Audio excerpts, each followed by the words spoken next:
My father died when I was 5 and my mother passed away when I was 17. I have a sister, Lena, who is 4 years younger than me. After our mom passed away, Lena and I got by with some help from relatives. Once mom got sick, I quit high school and started working part-time jobs to make a living. I learned how to cook, something I had never done before, to prepare meals every day for Lena. I made time between jobs to attend school events and tried to give all the love I could to raise my sister right. Lena always expressed her gratitude to me. She's a very honest, hard-working, and lively girl with many friends because of her personality. Eventually, I left my part-time jobs and was lucky enough to get a job at a local company.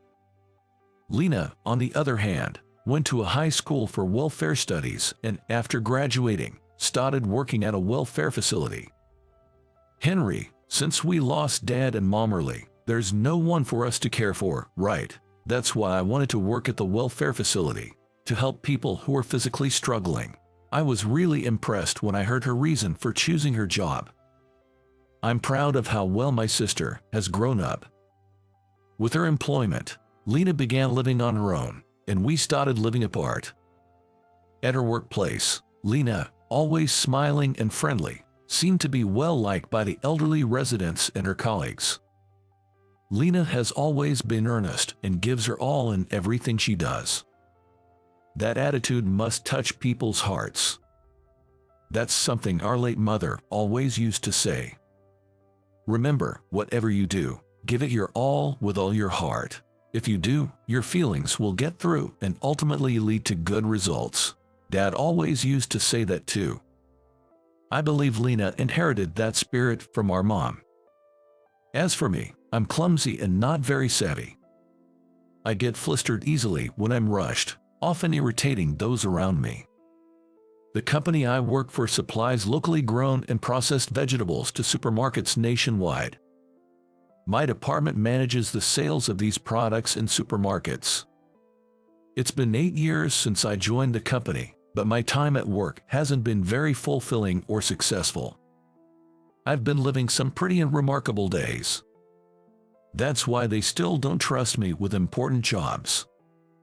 Then one day, there was a seat change in the department, and I had to work next to Oliver, the head of the department. Oliver is quiet and unsociable, but very competent at his job. He's around 50 years old, with a handsome face, looking more like he's in his 40s. I find him a bit hard to handle. I've never seen him smile, and his face when he's working is kind of scary. Once, when I asked him something I didn't understand, he snapped, "Are you asking me something even a newbie would know?" Since I started working near Oliver, I was always nervous and felt overwhelmed every day. Oliver gets annoyed if you ask him something he's already explained once. "I already taught you this before, didn't I? Don't ask twice, it's a waste of time." Saying this, he wouldn't teach me again. I can tell my slow learning frustrates him. And then, Oliver began to delegate his work to me. The job was simple enough for anyone to do, but there was just so much of it. I had to check the sales of products delivered to each store and identify the popular items, but with so many types, I couldn't finish without working overtime. Although the tasks were simple, they were time-consuming and tough. Afterwards, Oliver didn't assign me any difficult tasks. He just kept dumping a large quantity of easy tasks on me. "Don't forget to check the products again today. Once you've done that, make sure to compile the data into a report." I have to check them again." "What, you got a problem with that?" "No, not at all, I got it." Overtime again. Even when my overtime was inevitable due to the workload, Oliver would leave without saying a word. I wish he'd help out a bit. I guess he just doesn't like me. And probably thinks I'm not capable. That's the feeling I had. Amidst these days, I got some happy news from Lena. She was getting married to her boyfriend. He was the son of a doctor she met through her work. I had met him several times after Lena introduced us. He was a calm and well-mannered guy. I thought he would surely make Lena happy. And being a doctor's son, he probably wouldn't struggle financially. Kind of like marrying into a wealthy family. Lena, who had lost our parents early, had been through a lot of hardship. As her brother, I was happy to know she was marrying into a wealthy family, but then I got a call from her. "Hello, Henry. What's up all of a sudden? What's going on?" I've decided to marry him." "Oh, really? That's great. I fully support your marriage to him." "Yeah, so I want you to come to the wedding." "Oh, of course." So I was going to attend Lena's wedding. I reported it to HR and also to Oliver, but he just said I see and nothing more. Man, at least a congratulations would have been nice, I thought. 3 months passed, and on the day of the much-awaited wedding, I headed to the venue in a newly tailored suit. I even prepared a high-end camera to capture Lena's big day. I was really looking forward to my sister's wedding. While excitedly imagining Lena in her bridal gown, I was on my way to the wedding venue. While waiting for the traffic light, I spotted an old man sitting on the edge of the road, unable to move. He must have been around 70 years old. He was sitting with his belongings, holding his leg. I rushed over and asked, "Are you okay? Could you give me a hand?" I immediately offered my shoulder and suggested taking him to the hospital, but he smiled and said, "I just stumbled a bit. I'll be fine once I get back to my facility." "Really? Where is your facility?" I was surprised when I heard the details from the old man. It turned out he was attending the welfare facility where Lena worked. He had fallen and hurt himself on the way there. I quickly hailed a taxi to take him. When I mentioned in the car that Lena worked at that facility, he was surprised. "You're Lena's brother. What a coincidence." He then smiled and said, "Lena always treats me well. Her smile truly saves me every time. It really lifts my spirits." Hearing that made me happy too. Suddenly, the elderly man looked at me and said, "You're wearing a very nice suit. Do you have something important going on today?" When I honestly replied, "Actually, it's Lena's wedding today," he looked alarmed. "I'm so sorry. Don't worry about me. You should head there right away."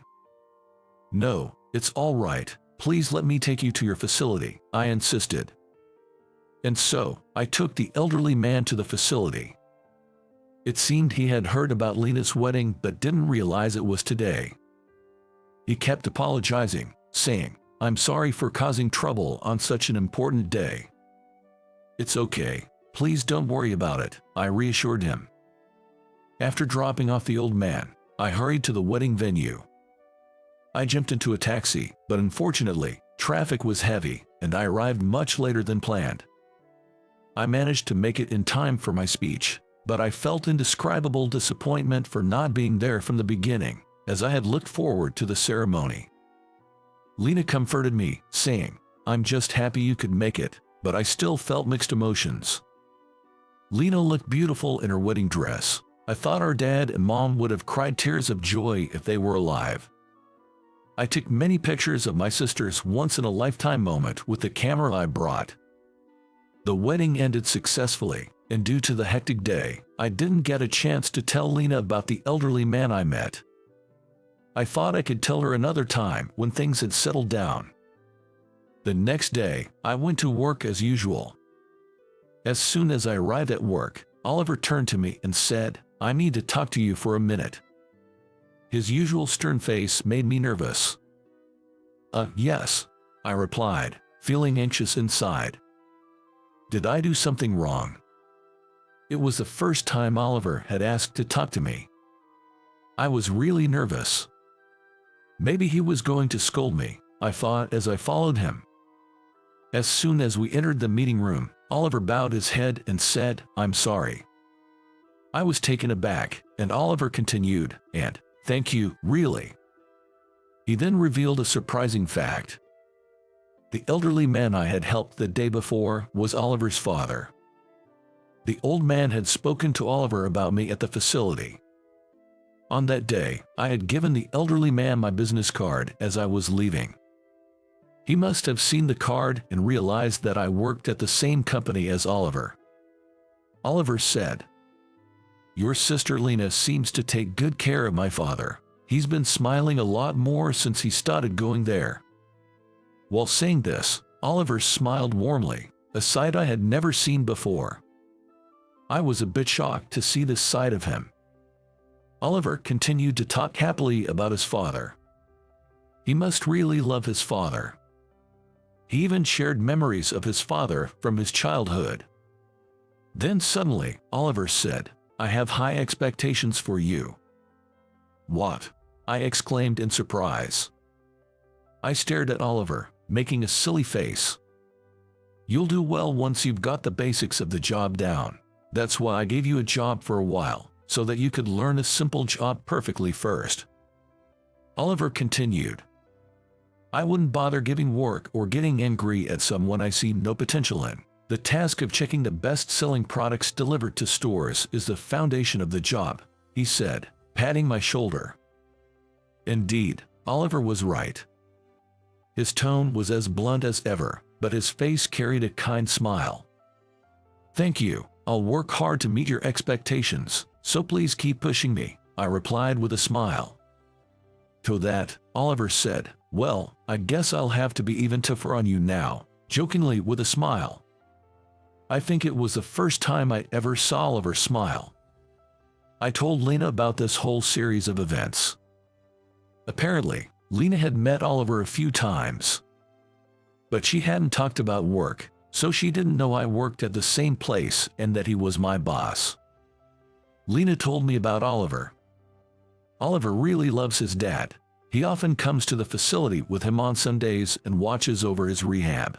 He's not the type to smile and chat, but he's like a gentle son in front of his dad, which is kind of adorable," she said. Imagining Oliver in this light, I found it endearing. Oliver seemed quite charming in a way. After that, I started to work hard under Oliver. Gradually, the scope of my responsibilities expanded. As usual, he was strict with work and I got scolded a lot, but I also began to receive some praise. After a while, I started training new employees and am now in charge of education. Lena continued working at the facility after her marriage and still meets Oliver's father regularly. Since that incident, Oliver and I have occasionally gone out for drinks. I still get nervous talking to him, but I'm glad we've been able to close the gap a bit. I've also recently gotten a girlfriend who is 2 years younger than me. She's an employee at one of our business partners, and we grew closer while working together. Oddly enough, Oliver knew about my girlfriend and sometimes offers to give love advice when we're drinking, saying, "If you ever need relationship advice, I'm here for you." Now, every day feels truly fulfilling. It seems like fun days are waiting for me both in my work and personal life. I only live once and I want to enjoy it to the fullest. That's how I feel.